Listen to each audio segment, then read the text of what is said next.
My name is Fanny McClendon.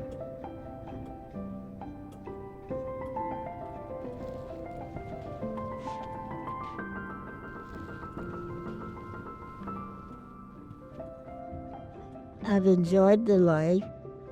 I wish I could tell it better than I do, but there's so many things that happened to me while I was in the service.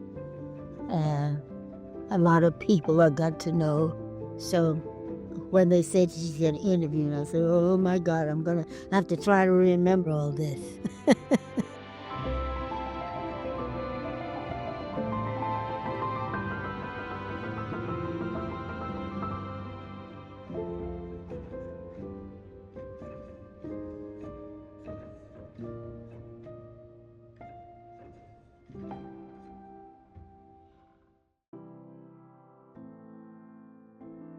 Most of the people here call me Fanny, which is my real name, but most of the service people call me Fran. Lafayette, Louisiana, that's where I was born in 1920. I never knew my father. My father was dead before when I was just a little kid. I remember I was at his funeral when I was 5 years old. But that's the closest I've ever been to my father. I was very close to my grandfather and my grandmother. But my grandfather was, whenever I got into trouble, that's who I would go to. We'd get in buggy and leave until the women cooled down, and then we'd come back later on. But after my father passed, Mama moved us to New York where she could get work. We lived wherever Mama could get a job, and she worked mostly with nursing homes and places like that. At the time we lived there, she was at Bellevue Hospital in New York. She was a live-in nurse. We couldn't live there too, so we lived at a convent school. And that's where we were most of the time, either convent school there or convent school in New Jersey, or wherever she was working. We lived in Harlem for a while.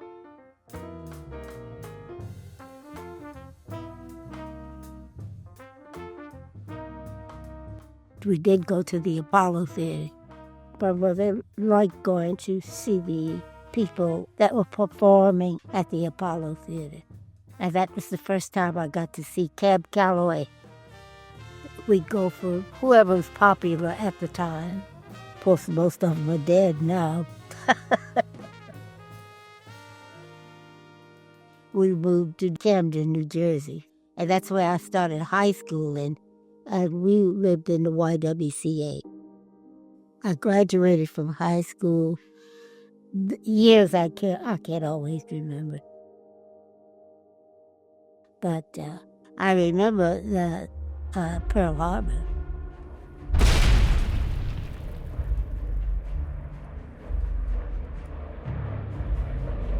December 7th, 1941, a date which will live in infamy. People were upset about what was happening. All I knew is what the newspapers said and what people talked about. And they were talking about people going in the service, especially young women. And my mother was not very happy when I decided to go down to Fifth Avenue and take the test to join the Army. There were about 7 black women.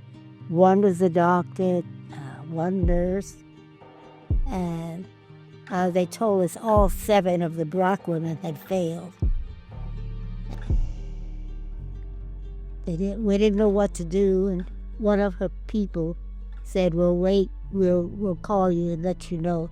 There was one woman who lived up in Harlem who worked for Mrs. Roosevelt, and she told her what had happened, and they called and said, everything's all right, you're going to go on to Des Moines and be enrolled in the service.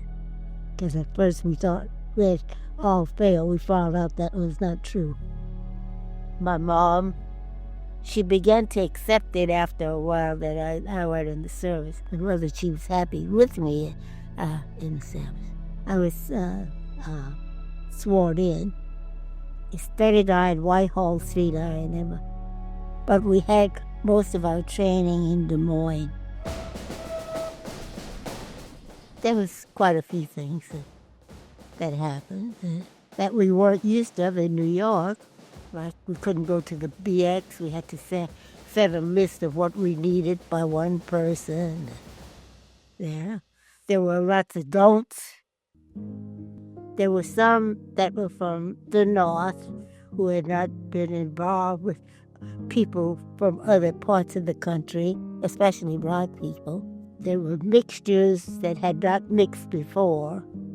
I remember one woman we disliked because she was a teacher and she was very upset about being put with us.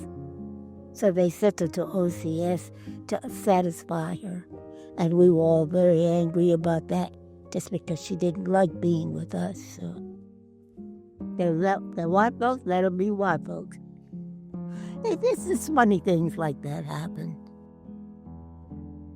After basic training, they sent me to officer candidate school. And then they sent us off to the war in England. They put us girls in charge of fixing the mail system. And I'd become an officer. And all the officers, they had rented houses for the office to live in, but the girls all lived in an old broken down school building. And they got that fixed up and started to work on all the mail. They had to do something. There was an awful lot of mail. The English had been taking care of the mail from the States, but they'd done a very bad job. And so that's what the girls had to clean up to get it out. The girls did an excellent job because they didn't have much to go on. They came in, it's all intense. If sometimes you look at some of the pictures, you'll see that there's a lot of people working to get the mail out. If they couldn't find a name, or if they found a name and couldn't find an envelope or anything, they made up things, and they had a list of things that if you found this, your grandmother might have sent you cookies, but you got cake or something like that. And it satisfied a lot of the people. For fun, we would take the train into London. I got to see the Prime Minister when we were there. We almost got to see the Queen, but they dragged us out somewhere else. Because when we were in London, we tried to see whatever sights that we either heard about or wanted to see while we were there. I learned to play golf while I was in England. I still have golf clubs from there. As a matter of fact, when I talk of places that I've been, many of the people here today even will say, well, when did you work? We went when we had time off. We did have some time off.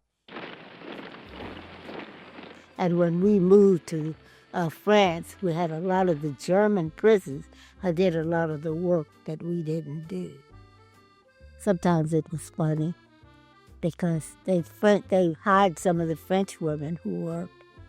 But the German prisoners would make them wash up and everything before they'd go in the dining room. And there's lots of little details.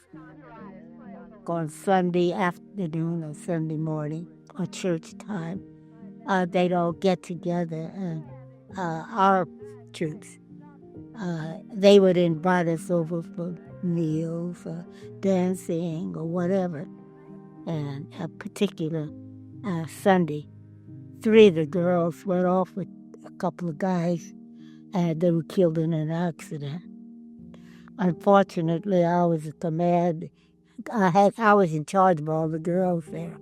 And I had to go and identify 2 of the girls because they did not have their dog tags on. And that was in one of the tents where they were laid out. And this is long before any of you guys were born.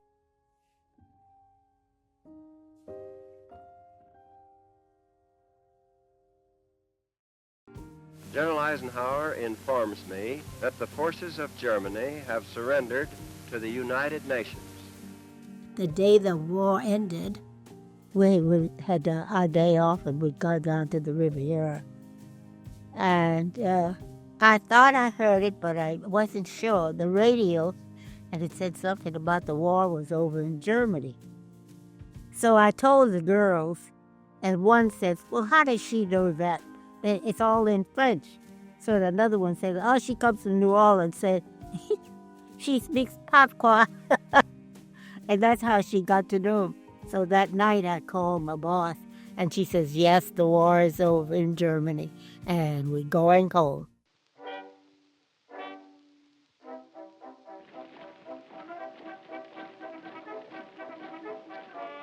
The parade and everything was so nice down the street.